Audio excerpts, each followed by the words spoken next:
Hello guys! Hello Aries!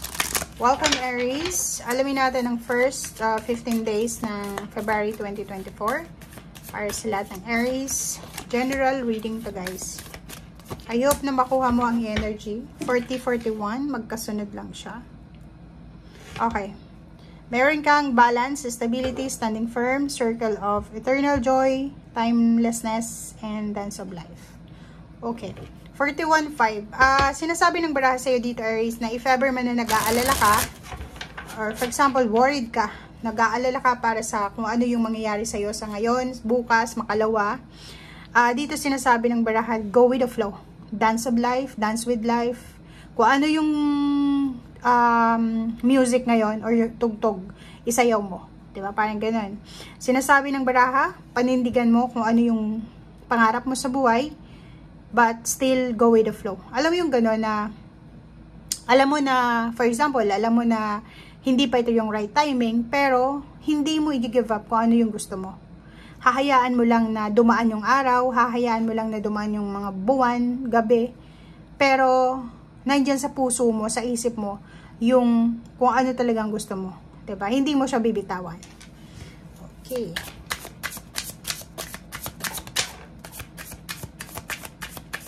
Okay.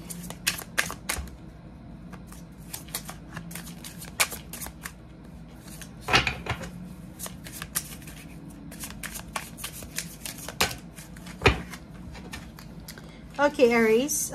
Nakikita natin dito guys na posibleng makatanggap ka. If ever lalaki or babae kayo, makakatanggap kayo ng mensahe ng like, syempre, Valentine's Day. Ang iba sa inyo maghahanap ng karelasyon kung walang karelasyon. Yung iba naman sa inyo, posibleng may relationship na and to the next level na yung relationship. So, nakikita natin dito na yung iba ay sobrang nakafocus sila sa relationship. Lalo na kung never been in a relationship ka, parang ganun. So, excited ka.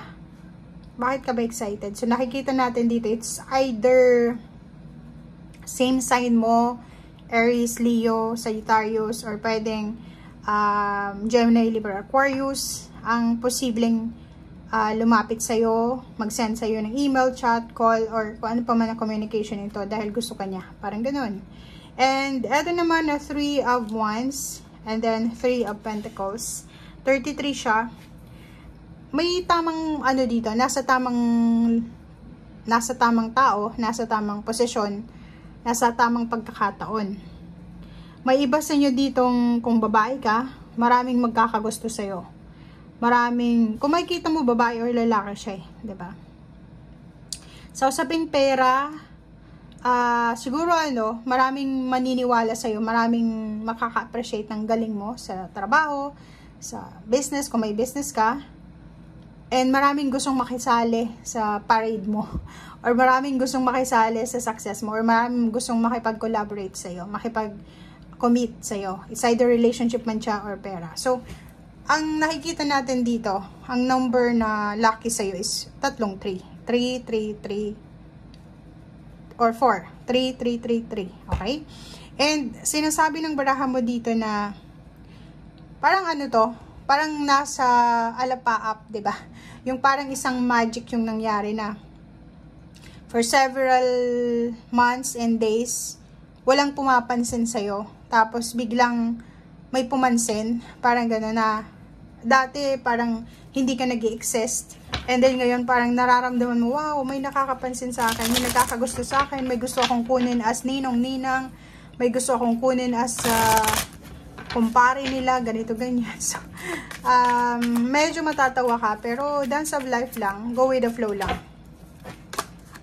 Okay, Justice card, and 6 of Wands. So, nakikita ko sir dito na may posibleng mga magsasign ng contract ngayon, may posibleng papabor sa inyo yung hustisya kung may kaso kang kinakaharap, or may mga involvement kayo ng mga case, documents na inaayos, government documents.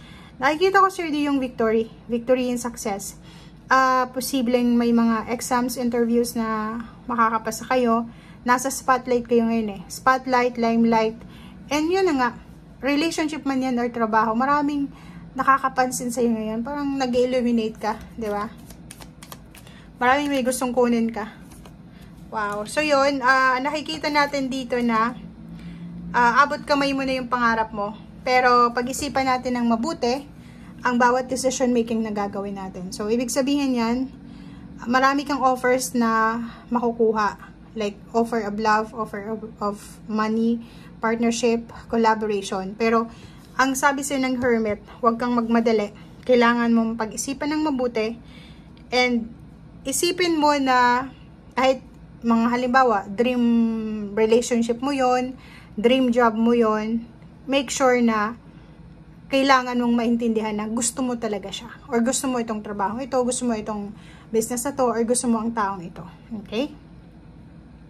And kung ano man itong kontrata na pipirmahan mo, kung ano man itong victory and success, recognition, or kung ano man itong pangarap mo na posibleng magically na natupad, diba? Miraculously, luckily, diba? Sinasabi ng baraha sa'yo dito na be humble lang. Be humble lang kasi, Aries, kung makita mo dito, mapapaligiran ka ng mga taong hahanga sa'yo. Yun na nga, diba? Yung sabi ko sa kanina, may mga taong dati hindi ka pinapansin, napapansin ka ngayon. May mga taong gustong makipaglapit sa'yo sa ngayon, na dati ay parang gusto ka nilang na mag-hatching sila sa'yo, diba? Hatching, para umalis ka. Parang gano'n. So, yun. Bilog talaga yung mundo, diba? Yung mga taong ayaw sa'yo dati, gusto na nila ngayon sa'yo. May mga taong kinakamuhian ka dati, ngayon gusto na nila sa'yo. Parang gano'n. Okay. So, meron ditong Knight of Swords and Seven of Pentacles. Sinasabi ng baraha sa'yo dito, guys, na meron na sadness, merong hinihintay na pera. Ang tagal yung naghintay eh. Like, siguro mga several months, 3 months, 3 years, or pwedeng, kasi significant numbers dito yung 3. Maraming beses, maraming oras kang naghintay, pero sinasabi ng baraha, parating na siya. Okay? If pera man tong hinihintay mo, balita tungkol sa trabaho, sa relationship, or kano pa man, huwag kang mag-alala kasi parating na siya. Kung makikita mo, may 2 of Cups ka na. Diba? It's either nasa long distance relationship ka, pwedeng magkasama na kayo ngayong 15 days na to. Or nakikita natin dito na may relocation, may travel. Or yung mga taong niloko ka, or yung mga taong alam mo na hindi naman totoo yung pakikitungo sa'yo, malalaman mo yun sa first 2 weeks ng February. So, hindi naman yung hindi ka naman gaya ng ibang tao na parang kakalimutan kung ano yung ginawa sa'yo. Parang ganun. So, hindi sa may grudges ka, pero sinasabi ng barahan, natuto ka galing sa mga the tower mo. Okay. Thank you guys. Bye!